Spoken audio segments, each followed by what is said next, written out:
Aula 12, vejo muitos alunos sofrerem com propriedades coligativas, viu, lindinho? Nessa aula eu te explico a pressão de vapor, eu te explico as propriedades coligativas e como que você vê elas no seu dia a dia, porque a gente vê elas muito no nosso dia a dia. Lá no final da aula, o prof fez alguns exercícios e aqui na descrição do vídeo você tem links para tudo que você precisar aprender de química. Tem a nossa lista extra e tudo mais. Aproveita essa aula, lindos. Não tem nada igual. Boa aula. Muito bem, galerinha. Seguinte, primeiro, falando pressão de vapor. Quando a gente fala pressão de vapor não é uma propriedade coligativa, tá? Então, não é propriedade coligativa. Muita gente acha que ela é propriedade coligativa porque geralmente explicam pra gente na aula de propriedade coligativa. Não é, tá? Ela é uma propriedade específica. O que acontece com ela é que é uma propriedade coligativa. A pressão de vapor é propriedade específica, assim como a temperatura de ebulição, de fusão, a densidade, propriedade específica, certo? É a propriedade específica da matéria. E o que seria essa pressão de vapor? Imagine o seguinte, eu tenho aqui um frasquinho fechado, certo? E tem um líquido, e esse líquido passa para o estado gasoso. O estado gasoso nós chamamos de vapor aqui, tá? Então passa para o estado gasoso dele aqui. Quando chega a saturação, um ponto onde você não tem mais como pôr gás aqui dentro, o que acontece, galerinha? Ó, o líquido, para conseguir passar para o estado gasoso, um gás volta a ficar líquido. Entra no que nós chamamos de equilíbrio. Entra no equilíbrio. E aí vem a definição de pressão de vapor. Essa pressão que está sendo medida aqui é a pressão do vapor de uma substância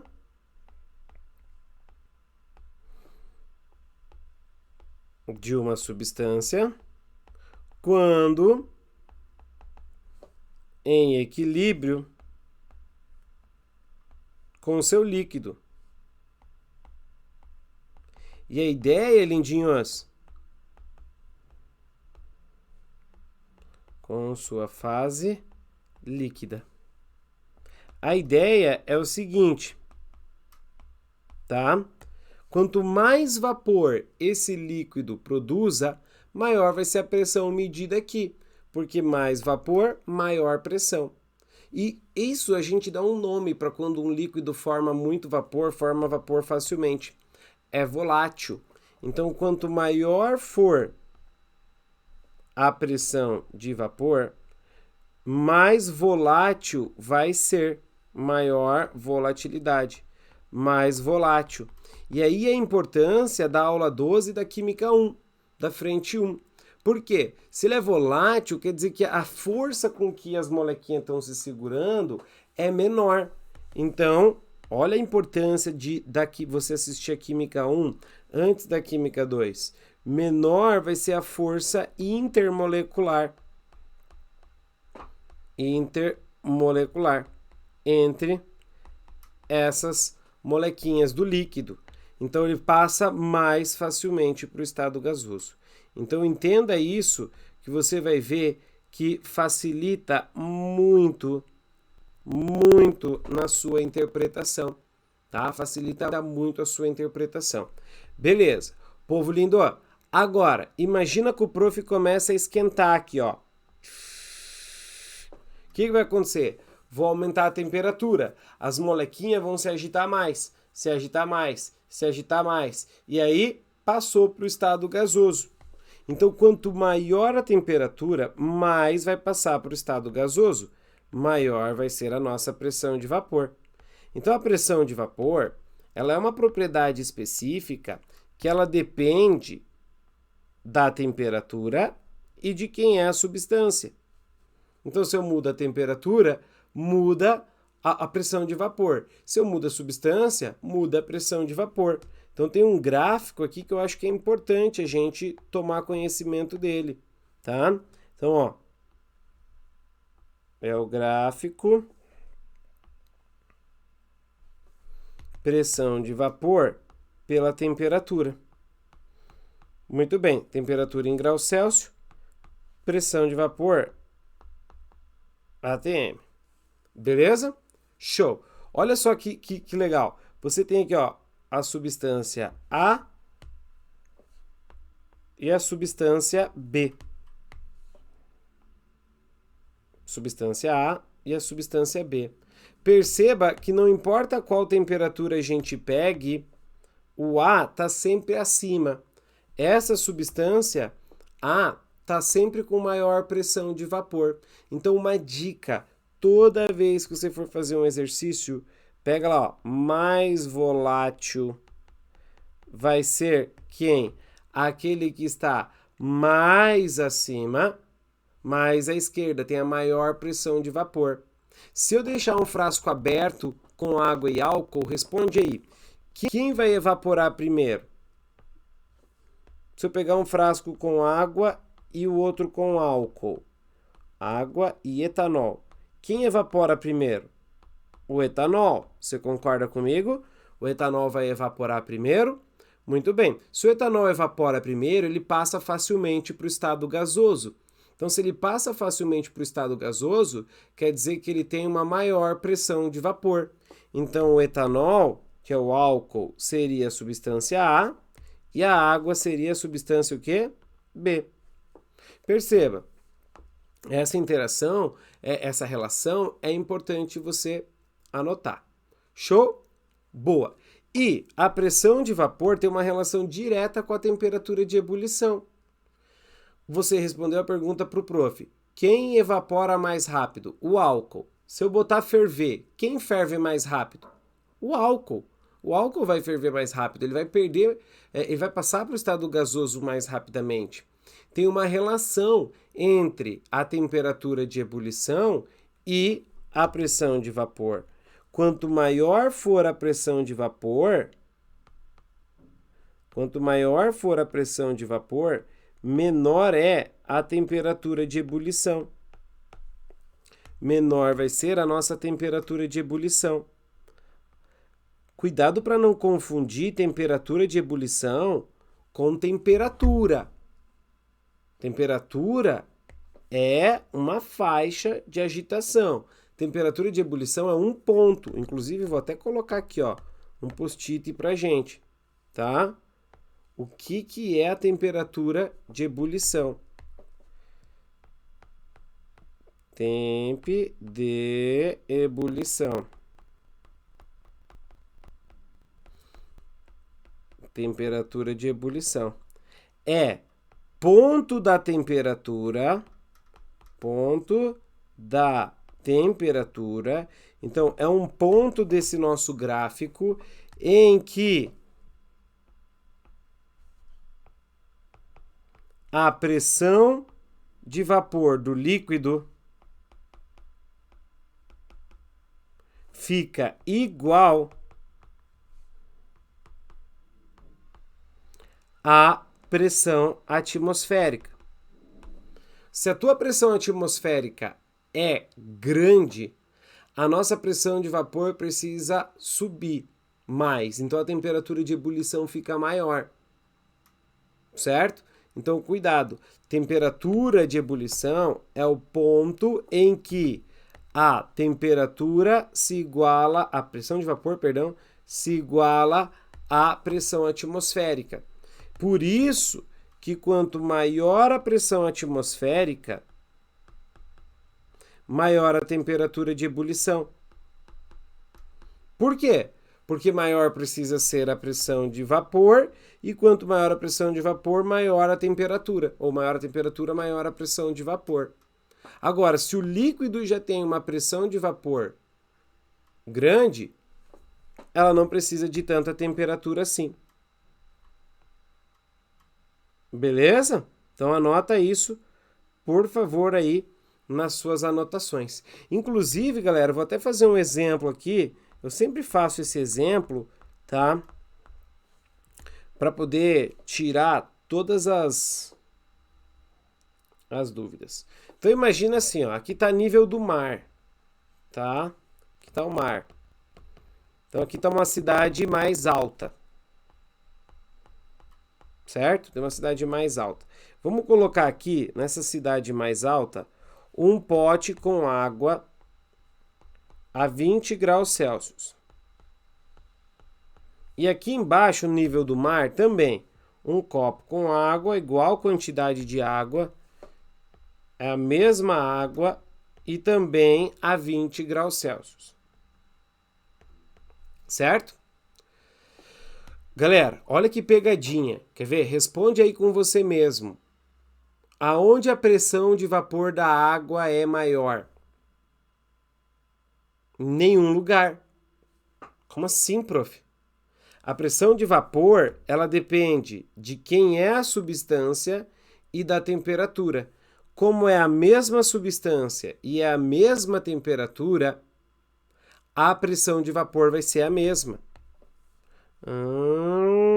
Então, nesse momento, a pressão de vapor da água a 20 graus Celsius, lá na cidade, vamos chamar aqui cidade A e aqui cidade B, lá na cidade A é igual à pressão de vapor da água a 20 graus Celsius na cidade B, porque é a mesma substância na mesma temperatura. O que muda entre a cidade A e a cidade B? É a pressão atmosférica.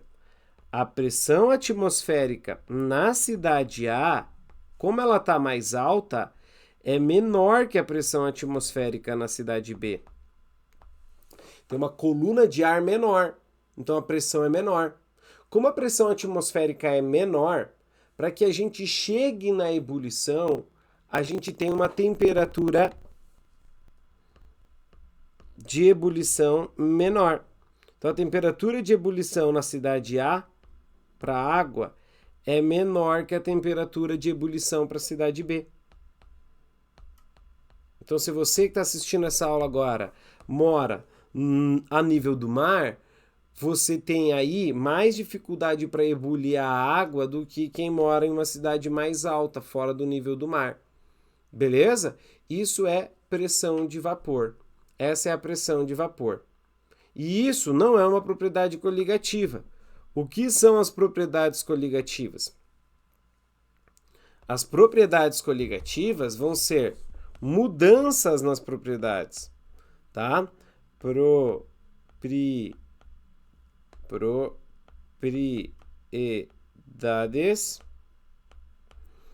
coligativas. Qualquer dúvida, galera, por favor, fale com o prof.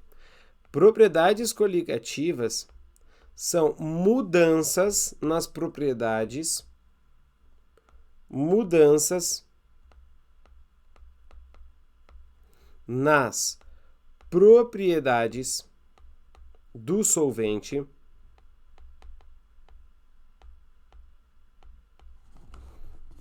solvente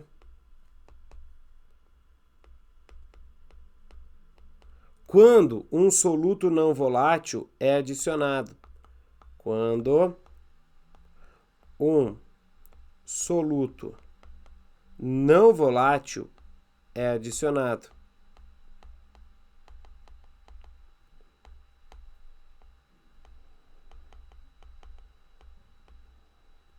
Tá? Por que tem que ser não volátil? Porque se ele for volátil, ele vai embora. E quando ele é não volátil, o que acontece? O soluto começa a interagir com o solvente. Se o soluto começa a interagir com o solvente, o soluto vai mudar algumas propriedades desse solvente. E as nossas propriedades coligativas, galera, elas dependem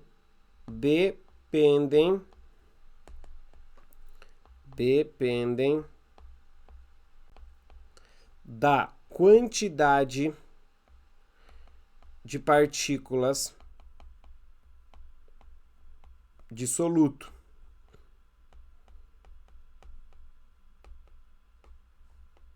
mas elas independem, e olha só, mas independem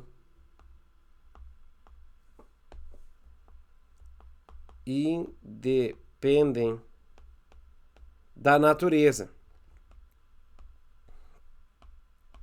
Então, não importa se eu vou colocar um açúcar do soluto. Um açúcar que é covalente ou um sal que é iônico, não importa. O que importa é a quantidade de partícula que está ali interagindo com o solvente, né? Pode ser a água, que eu vou usar alguns exemplos com água.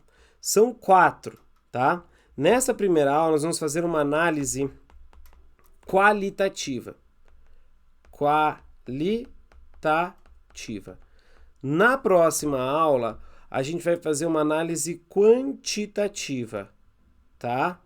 Quantitativa. A gente faz na nossa próxima aula. Boa. Qualita quer dizer como muda e não quanto muda.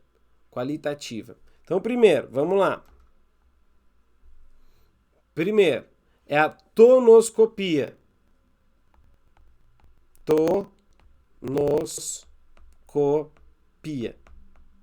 A tonoscopia está relacionada com o abaixamento, a diminuição da pressão de vapor do solvente. Então, o que acontece? Quando eu adiciono um certo número de partículas de soluto, é como se o soluto que eu adicionei segurasse, porque o solvente, lembra das forças intermoleculares? O solvente está interagindo só ele com ele mesmo. Quando eu adiciono um soluto, o soluto agora passa a interagir com o solvente. Então o solvente vai ter mais interações. Por isso que ela é coligativa, certo? Por isso que eu digo que é uma propriedade coligativa. Tendo mais interações para romper, é mais difícil passar para o estado gasoso. E aí você vai ter uma diminuição na pressão de vapor. Então a tonoscopia estuda, tá? Fica menos volátil. A tonoscopia vai estudar exatamente essa redução na pressão de vapor causada pela adição de um soluto não volátil. Certo? E se fica mais difícil passar para o estado gasoso, o que vai acontecer? Você vai ter uma elevação na temperatura de ebulição. Se fica mais difícil passar para o estado gasoso, é o que nós chamamos de ebulioscopia. A ebulioscopia, galera linda, está relacionada exatamente com isso. Se fica mais difícil passar para o estado gasoso, quanto maior for o número de partículas de soluto que eu coloco, partículas de soluto, maior fica a temperatura de ebulição. Maior fica a temperatura de ebulição, mais difícil é passar para o estado gasoso. Isso acontece em radiadores de carro. Nos carros, eles colocam um aditivo de radiador, que é o quê? Que é exatamente uma substância, um soluto não volátil, que vai dificultar a passagem da água para o estado gasoso, aumentando a sua temperatura de ebulição e fazendo a água que resfria o motor do carro não esquentar loucamente e sair ebulindo, senão tu teria uma Maria Fumaça. Daqui a pouco a gente vai fazer exercício, você vai ver. Beleza. Terceiro. Crioscopia. A crioscopia está relacionada com a temperatura de congelamento, de fusão, de congelamento. Congelar seria o quê? O soluto ficar mais pertinho do outro. O solvente. Quando eu adiciono o soluto, esse soluto meio que atrapalha. Então, quando eu tenho a crioscopia, quanto mais soluto eu tiver, mais ele vai atrapalhar o congelamento. Então, o número de partícula de soluto menor a temperatura de fusão. E aqui, galera, vale um brinde aqui, né? Vale uma dica brinde aqui pra gente. qual vai ser? Você vai ter na crioscopia o seguinte, anota aí, fica fácil derreter e difícil congelar.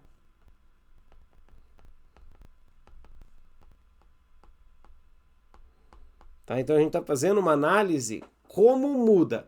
Depois a gente vai ver quanto muda. Beleza? Show! E a última que a gente tem é a osmoscopia. Tá? O que é a osmoscopia? Está relacionada com a pressão osmótica. Pressão osmótica. Quanto mais soluto você tiver, maior número de partículas de soluto, maior vai ser a pressão osmótica. Professor do céu, oi. O que é pressão osmótica, teacher? Calma. Pressão osmótica, que eu vou chamar de π. Prof,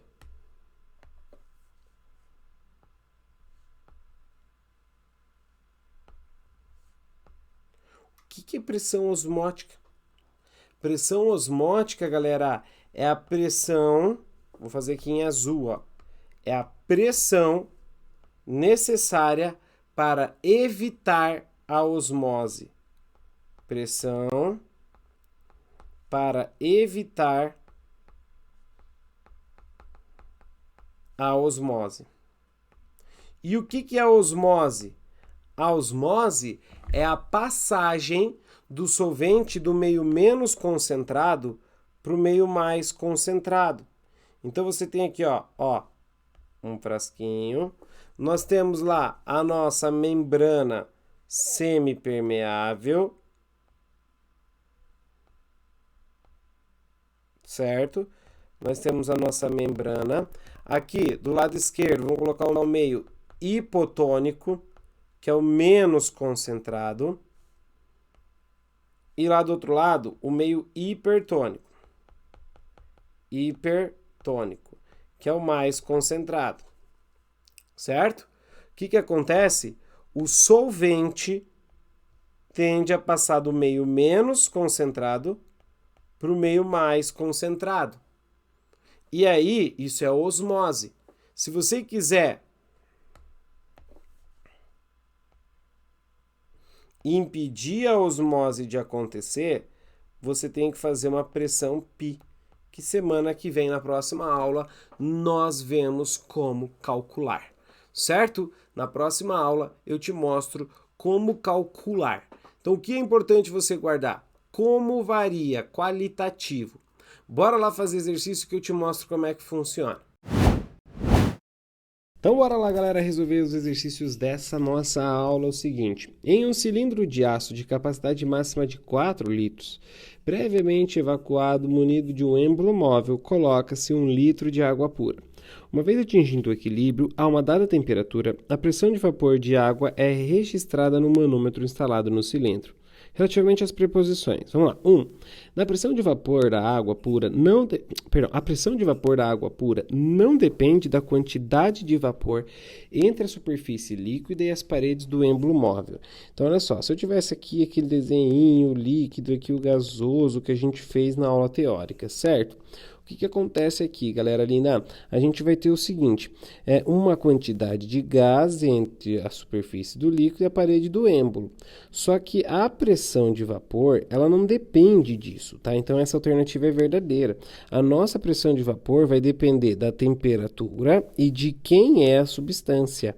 Então, são só esses dois fatores, que a pressão de vapor depende da temperatura e de quem é a substância. Então, não importa a quantidade de gás que eu tenho aqui, se numa determinada temperatura eu vou ter uma determinada pressão de vapor para aquela substância. 2. A pressão de vapor da água pura não depende da quantidade do líquido presente no cilindro. Verdadeiro, não depende. Depende só da temperatura e de quem é a substância. 3. O aumento da temperatura acarreta um aumento na pressão de vapor da água. Verdadeiro, mudei a temperatura, mudei a pressão, aumentei a temperatura, aumentei a pressão de vapor. Show! E a 4, ao substituirmos a água por igual quantidade de éter no cilindro, mantendo-se a mesma temperatura, agora eu mantive a temperatura, mas eu troquei a substância. A pressão de vapor registrada no manômetro é a mesma da água pura. Falso, né, galera? Por quê? Porque a pressão de vapor é uma propriedade específica. Então, se eu troquei numa mesma temperatura a substância, eu vou ter a mesma a pressão de vapor mudando, certo? Então, vamos ver o que ele fala. São verdadeiras. Então, ele quer as verdadeiras. A 1, a 2 e a 3, letra E. Cuidado nesse tipo de questão.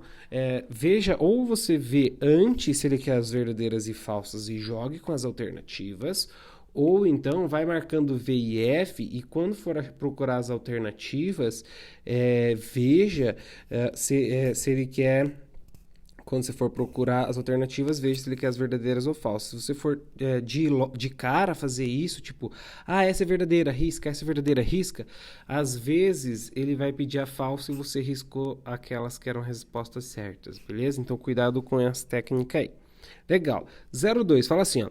Verifica-se experimentalmente que a pressão de vapor de um líquido aumenta com a elevação da temperatura. Uma coisa que eu digo para vocês sempre, galera, é aprenda com as questões. Então, a pressão de vapor de um líquido aumenta com o aumento da temperatura. Pronto. Aprenda com o exercício.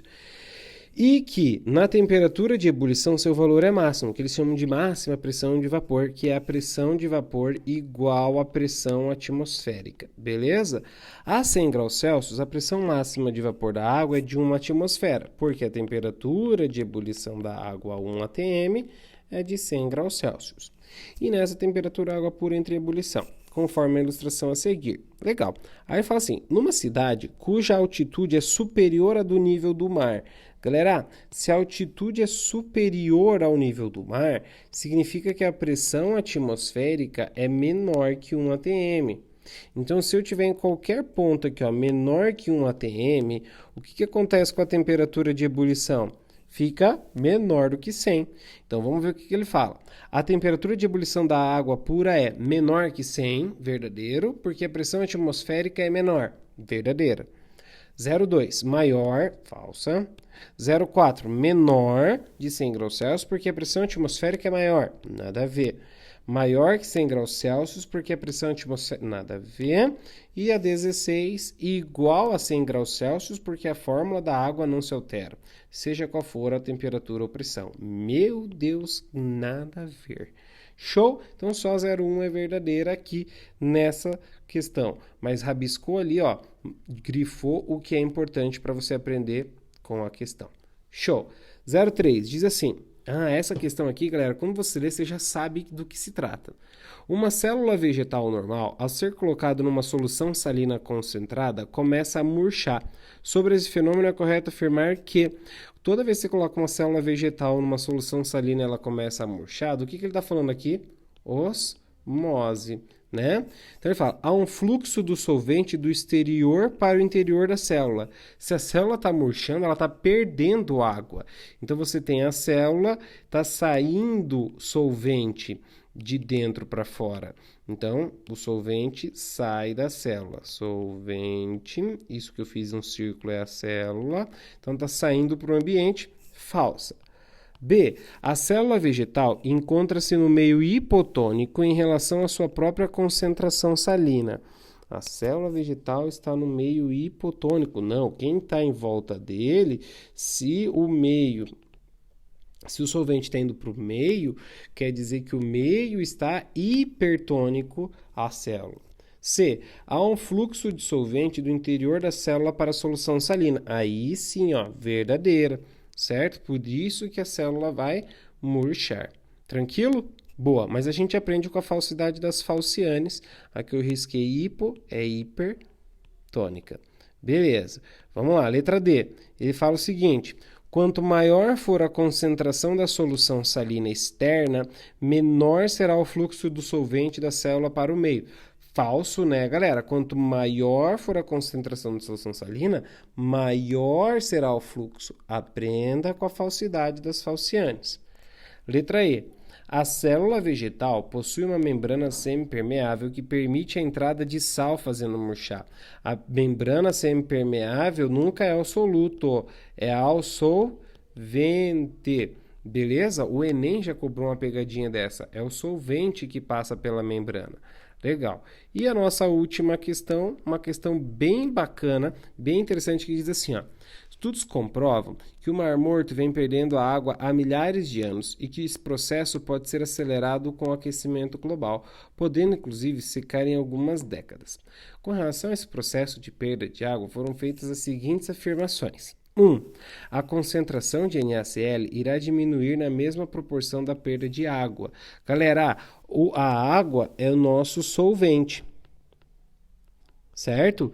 Concentração é massa pelo volume. Se o solvente evapora, o meu volume de solução diminui. Então, a minha concentração aumenta. Então, essa daqui é falsa. 2.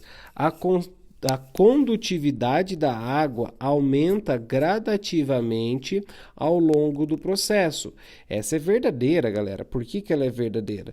Porque se eu estou aumentando a concentração, eu vou ter mais íons aí, os íons estão mais próximos e a condutividade fica melhor. Beleza? Boa. 3. A densidade da água, que hoje é bastante alta, irá diminuir com o tempo. Não, galera. A densidade ela vai começar a aumentar com o tempo. Beleza? Então, falsa. E a última é a 4. O ponto de ebulição da água irá aumentar gradativamente. Verdadeiro. Mas por que isso? Porque, olha só, conforme você vai diminuindo a quantidade de solvente, você vai concentrando as partículas de soluto. Se você vai concentrando as partículas de soluto, mais partículas de soluto vão interagir. Então, vai ser maior ainda a temperatura de ebulição. Então, com o passar do tempo, vai ficando um pouquinho mais difícil de entrar em ebulição. Beleza? Porque mais soluto você, teoricamente, vai ter em relação à quantidade de solvente. Tá? Então, cuidado quando a gente está falando aí de propriedades coligativas, é a quantidade de soluto que você tem no solvente, beleza? Na próxima aula eu vou mostrar isso que a gente usa com molalidade. Fechado? Então, resposta certa, letra E. Falando em próxima aula a gente vai fazer continhas, eu vou te mostrar como é que ele pode cobrar essa relação da quantidade de partículas de soluto, que vai ser as propriedades coligativas, análise quantitativa. E aí, lindinho, gostou dessa nossa aula? Espero que você tenha curtido. Lembrando que aqui na descrição do vídeo tem alguns links muito importantes para sua preparação aí para as provas do vestibular e do Enem. A gente se encontra na próxima aula. Valeu, tchau, tchau!